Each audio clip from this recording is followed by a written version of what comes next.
Aprende mejores alternativas. Okay, real talk.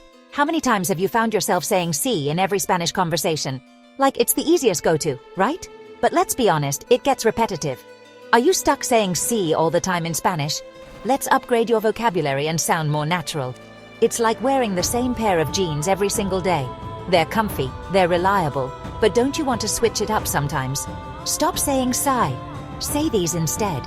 That's what we're doing today, people. We're ditching the C overload and diving into a whole world of alternatives that will make your Spanish sound way more interesting and authentic. Trust me, your Spanish-speaking friends will be so impressed. Get ready to spice things up because we're about to unlock a whole new level of Spanish fluency. Like, get ready to impress yourself. Let's do this. First up, we have Claro, which basically means of course or clearly. It's like the MVP of C alternatives. You can use it in so many situations, and it just rolls off the tongue. Imagine your friend asks, ¿Vienes conmigo? Are you coming with me? Instead of a basic sí, hit them with a claro que sí. It adds this extra layer of enthusiasm, like you're totally down to go. Or if someone asks if you understand something, instead of just saying sí, you can say claro. It shows them you're totally following along. But here's the thing with Claro. It's all about the delivery. You gotta own it.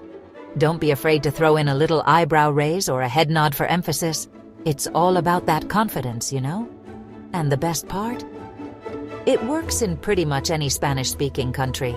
So whether you're chatting with someone from Spain or Mexico, they'll totally get what you mean. It's like the universal language of yes, but way cooler. So ditch the sí and embrace the Claro. Your Spanish conversations will thank you. Okay, so you've mastered Claro, which is amazing. But let's say you want to sound extra fancy. You know, like you're sipping on a latte in a cute cafe discussing your favorite Spanish novel. That's where por supuesto comes in. It also means, of course, but it's like the elegant older sibling of Claro. It's perfect for those moments when you want to sound super polite and agreeable. Like if someone asks, ¿Te gusta la comida? Do you like the food? Instead of just saying sí, you can say por supuesto. It shows them you're enjoying the meal and appreciate their hospitality. And just like with Claro, you can totally use por supuesto in tons of situations. It's super versatile. But remember, it's all about the tone. You want to sound genuine, not like you're reading from a textbook. So next time you're feeling fancy and want to impress your Spanish-speaking friends, whip out por supuesto. They'll be like, wow, their Spanish is so sophisticated. All right, let's switch gears a bit and talk about Vale. Now this one's super common in Spain, and it basically means okay or sounds good. It's like the casual, cool kid of Spanish affirmations. Imagine you're making plans with your friends, and they suggest, salimos a las 8. Shall we go out at 8? Instead of saying sí, you can casually say vale. It shows you're easygoing and down for whatever. But here's the thing about vale. It's all about the context.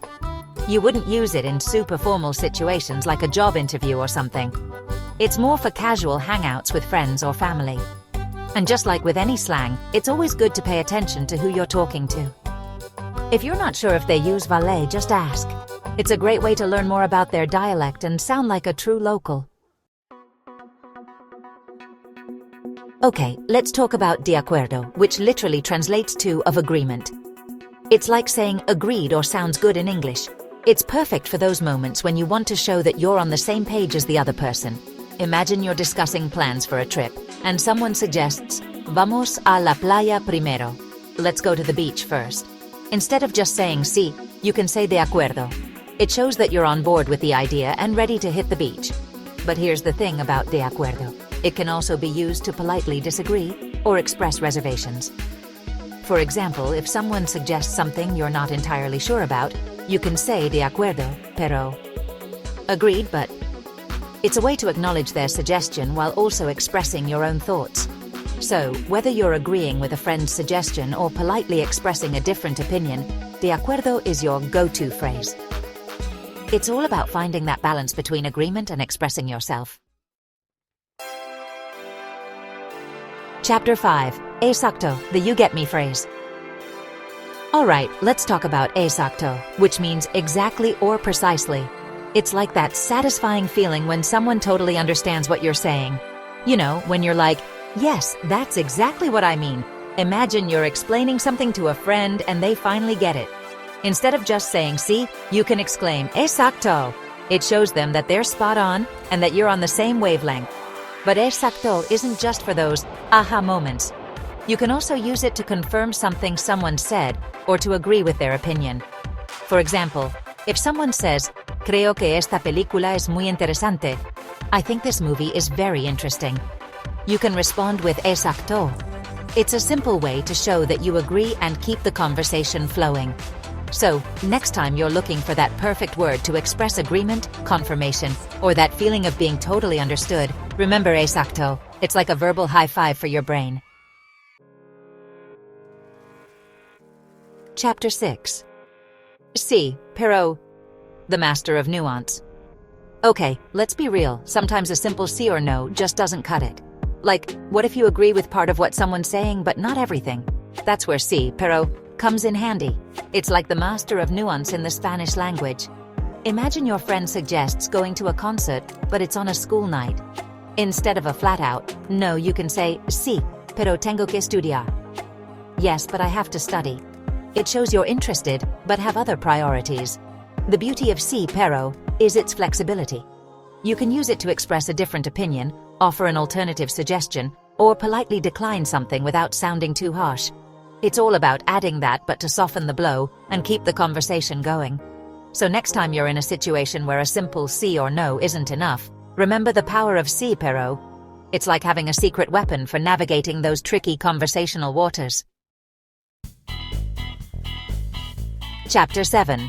Obvio, the duh of Spanish. Last but not least, we have obvio, which basically means obviously or duh.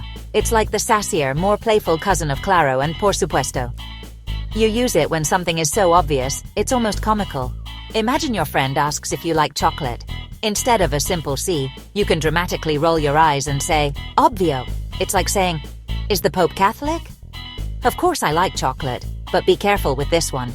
Obvio can come across as a little sarcastic or even rude if you're not careful with your tone. It's best used with close friends who understand your humor. So next time someone asks you a question with a super obvious answer, hit them with a playful obvio. Just make sure they know you're joking, or you might end up with a very confused and possibly offended friend. And there you have it. 7 amazing alternatives to sí that will make your Spanish sound 10 times more interesting and authentic.